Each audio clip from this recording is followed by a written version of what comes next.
Awesome. Well, many of you may recognize me from the last time I ran in 2020. And John, thank you for supporting me at that time.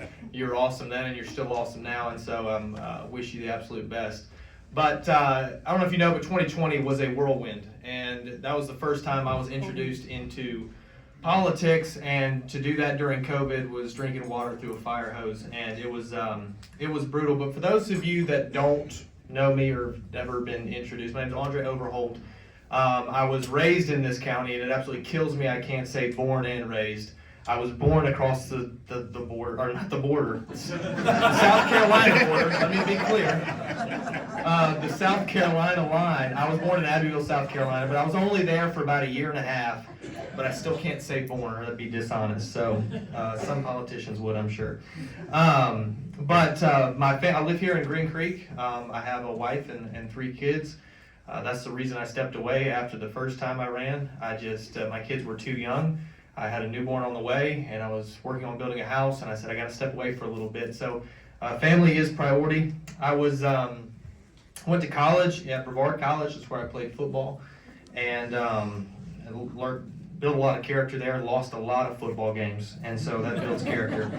Right out of college, I went and worked at Main Street Insurance right here in Tryon. Some people may know it as Brady Insurance, but I've worked and lived here ever since, and I continue to work there at Main Street.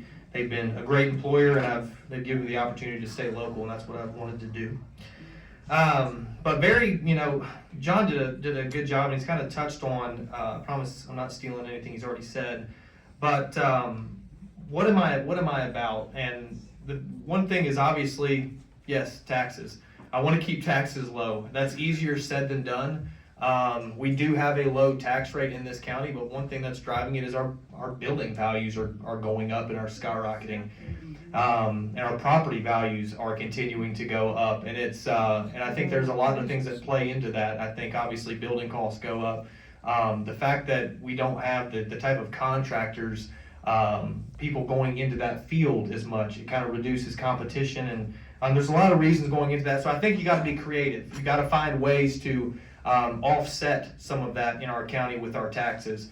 We already run a pretty lean government in Polk County. We do a great job balancing that budget, but we got to get creative to make sure those taxes stay low. It's a priority. We're all paying them. And the second thing he touched on was the growth of the county. I'm not anti-growth, but I am pro-responsible growth in this county. I don't want to say, hey, no, nothing, never, I don't want anything to change, but I do, because I want to provide opportunities for entrepreneurs in this county, ones that want to set up businesses or do certain things. But I think the biggest threat to our way of life and a priority for me is, and this is a word that people don't like, but we have a huge portion of unzoned areas in this county. Unzoned meaning whatever you want to do on that property legally, you can do.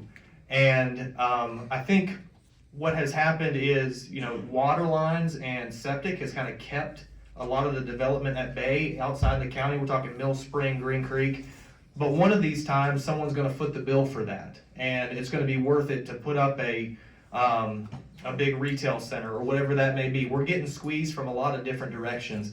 You can be reactive and try to, just hope it goes our way if a developer comes in here and wants to do something like that. But I don't think that's going to be the way to do it. I think we got to be proactive and do community. When I say community-led zoning, I'm not going to put something on the community that they don't want. But I'm pretty sure they don't want a Walmart next to them either. And so I think it's got to be a priority to go into each and every one of these cities or towns and say, what kind of zoning can we put in here to prevent? We're not trying to impede on your rights. We're not trying to impede on your freedoms that you have to do on your land.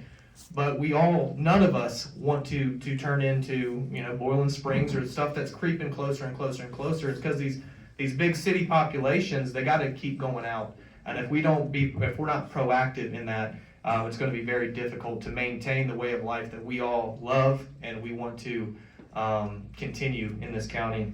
Last but not least is I want to use our tax money to invest in our children. How can the commissioners in the county partner with the sheriff's department the school board to invest in our kids. That's the biggest return on investment we can do. Is that the alarm? Yeah, but. Okay.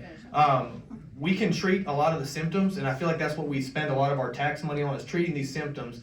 But I think I want to find ways to get kids out of the house, off phones, off the internet, and teach them to be responsible adults. Get them involved with programs, get them involved with the YMCA that's coming, find ways that they can be developed and learn and get out of the house so that they can invest back into Polk County. I think that's the biggest return on investment that we can do and that we can have in our county and on our future.